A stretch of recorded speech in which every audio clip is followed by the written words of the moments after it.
자, 이제 세 번째 시간입니다. 네.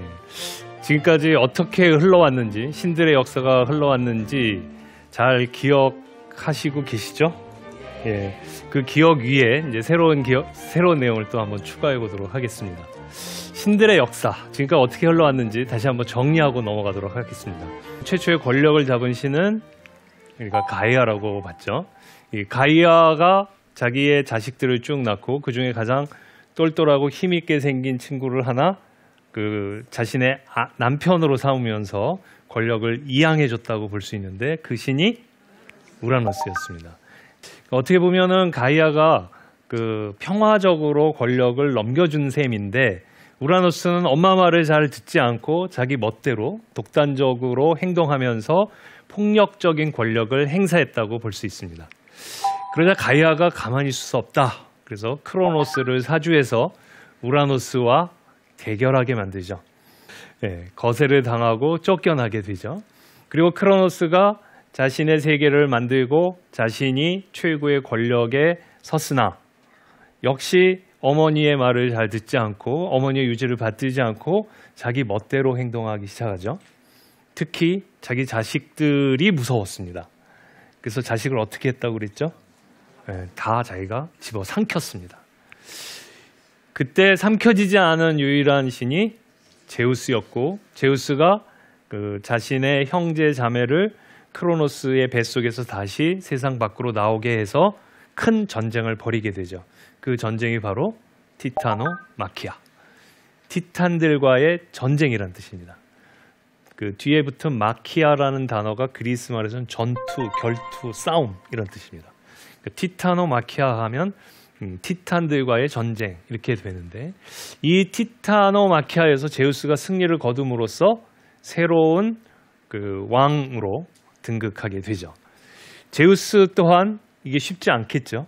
권력을 유지해 나가는 게 그동안 신들도 또 많이 생겼고 그러니까 도전의 그 어떤 세력들이 더 많다고 볼 수 있습니다. 그러자 제우스는 자기와 함께 싸워줬던 형제들에게 권력을 나눠줍니다.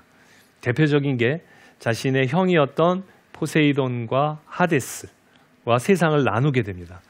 그래서 제우스는 제비뽑기를 해서 하늘을 통치권을 갖게 됩니다. 하늘에 대해서 통치권을 갖게 되고 포세이돈은 바다를, 하데스는 지하세계를 갖게 됩니다.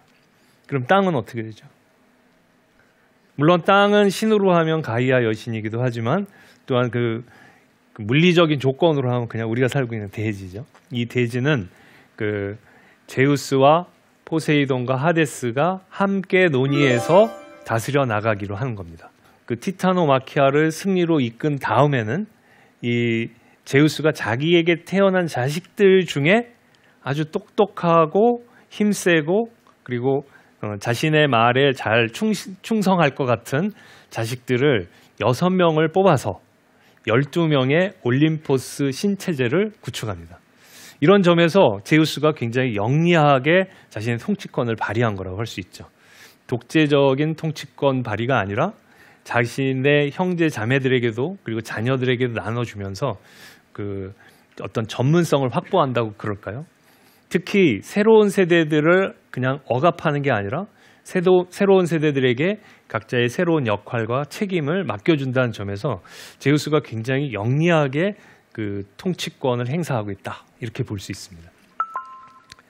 자, 그런데 우리가 지금 쭉 진행되어 오는 과정에서 제가 틈틈이 얘기했을 때 이 신들의 역사를 한마디로 정의한다면 친부 살해의 전통이다 이렇게 얘기를 할 수 있다고 그랬죠. 아버지를 몰아내지 않으면 새로운 세대를 가질 수 없다. 근데 이게 신화만 그렇습니까? 사실 그 우리나라 역사를 봐도 그렇고 세계 역사를 봐도 그렇고 모든 새로운 세대는 자신들의 권력을 갖기 위해서 자신의 권력을 다지기 위해서 그 앞선 기성세대를 어떻게 해서든지 밀어내죠. 그 역사가 어떻게 보면은 잔인하고 폭력적일 수 있지만 역사의 진실이라고 할 수 있습니다. 그리스 사람들은 이 신화를 통해서 그 역사의 진실에 새로운 세대들이 직면할 수 있게 해주고 이런 험악한 삶 속에서 삶의 조건과 역사적인 진행 속에서 어떻게 살아가야 할지를 고민하게 만들었다고 볼 수 있습니다. 역사라는 것은 어차피 기성세대와 새로운 세대 사이의 갈등일 수밖에 없다. 그것을 받아들여야 한다. 그거죠. 그것 때문에 기성세대가 자신의 독선에 사로잡혀서 새로운 세대를 너무 억압해서도 안 되고 새로운 세대가 무조건 부모 세대를 밀어낼 수도 없는 거죠. 우리가 이 진실에 직면했을 때 우리가 가질 수 있는 타협점 또는 현명한 결론은 무엇일까 한번 생각해 보면 결국 우리가 새로운 전통을 받아들이되 그것을 넘어설 수 있는 노력을 계속해야 한다는 것으로 해석할 수 있을 겁니다. 그런 점에서 우리가 세대 간의 갈등을 부정적으로만 볼 게 아니라 역사를 움직여 나가고 새로운 역사를 만들어 나가는 원동력으로 봐야 할 것 같고, 그런 점에서 이 그리스 로마 신화, 특히 그리스 신화에서 보여주는 것이 그런 세대 간의 갈등이 점점 더 과격해지면서도 세련되어지는 것을 볼 수 있습니다. 그리고 마지막에 제우스에 이르러서 세대 간의 갈등이 어떤 방식으로 조화를 이루어야 되는지를 아마도 얘기해 준 게 아닐까. 우리가 그 점에 초점을 맞춰서 그리스 신화를 보면은 상당히 재미있고 또 진실되고 그리고 지혜롭다는 것을 발견할 수 있습니다. 그래서 첫 시간에 말씀드린 것처럼 이 신화를 바탕으로 해서 그리스 로마 문명이 세워지고 그 위에 서구 문명이 세워졌다면 바로 이런 깨달음이 서구 문명의 원동력 중에 하나가 아닐까, 이렇게 얘기할 수 있을 겁니다. 자, 그렇게 해서 마련된 올림포스 12신 체제에 속하는 신들의 이름을 이렇게 볼 수 있습니다. 헤스티아, 헤르메스, 아프로디테부터 해가지고 아폴론까지요. 그런데 이 12신이 딱 고정된 것은 아닙니다. 지금 제가 여기에 쓴 것은 위에는 그리스 이름이고 밑에는 그에 따른 로마식 이름입니다. 이 로마 이름들도 다 각각 자기 나름대로의 역할이 있었을 텐데 그리스와 로마가 만나면서 서로 비슷해지면서 이야기가 유사해졌다고 보시면 됩니다. 자, 지금 여기에 있는 12신이 정답이라고 할 수는 없습니다. 여기에서 제일 눈에 띄는 인물이 누구냐면, 제가 이렇게 질문하면 답하기 어려우시죠? 여기에서 여러분들이 알고 있는 12신 중에 빠진 신이 그게 떠오를 수 있는데 그게 바로 디오니소스 신입니다. 디오니소스 신은 요 그림에서는 없습니다. 그러니까 각 지역마다 시대마다 12신을 누구로 꼽느냐가 다 달랐다고 생각하시면 됩니다. 일단 대표적으로는 제우스의 형제 6명은 이 12신 중에 속하는 걸로 돼 있었습니다. 그런데 이 중에 하데스가 지하세계를 맡게 됨으로써 12신에서 빠집니다. 올림포스는 산의 정상이고 하늘과 이따한 곳이니까 하데스가 있기에 적절치 않은 곳이죠. 그래서 하데스는 저승세계로 내려가서 어떤 별명을 얻게 되냐면 저승세계의 제우스, 이런 별명을 얻게 됩니다. 포세이돈은 바다의 신임에도 불구하고 올림포스 신을 자주 왔다 갔다 하는 신으로 돼 있어서 12신 중에 포함이 됩니다. 그래서 여기 6명의 제우스 형제 자매 중에는 하데스만 빼고 5명이 올림포스 신에 들어가고요. 이 중에서 여러분들이 주목해 볼 신이 이제 헤스티아 신입니다. 로마 신화에서는 베스타 신이라고 하는데 이 신 대신에 나중에 디오니소스 신이 들어가게 됩니다.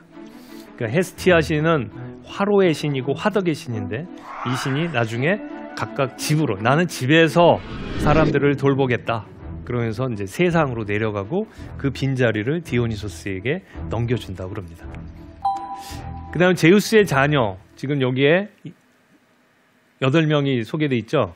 이 8명이 보통 제우스와 함께 올림포스의 12신으로 들어간다고 얘기됩니다. 그러니까 앞에 6명에다가 이거 8명 더하면 14시 되잖아요. 그 중에 이제 누가 빠지는지 다시 한번 보면 하데스가 내려가고 베스타가, 헤스티아가 내려가는 거죠. 그래서 하나는 지하세계로, 하나는 지상에 이렇게 남게 돼서 12명이 되는데, 저쪽 끝에 여러분들이 보시기에 오른쪽 끝에 있는 게 아테네 아크로폴리스고 이 가운데가 아고라라고 하는데 이 아고라에 동그랗게 표시된 저곳에 12신을 모시는 그 신전이 제단이 있었다고 합니다. 그 12신이 그 초기부터 이렇게 형성되어 있는 걸 볼 수가 있고요.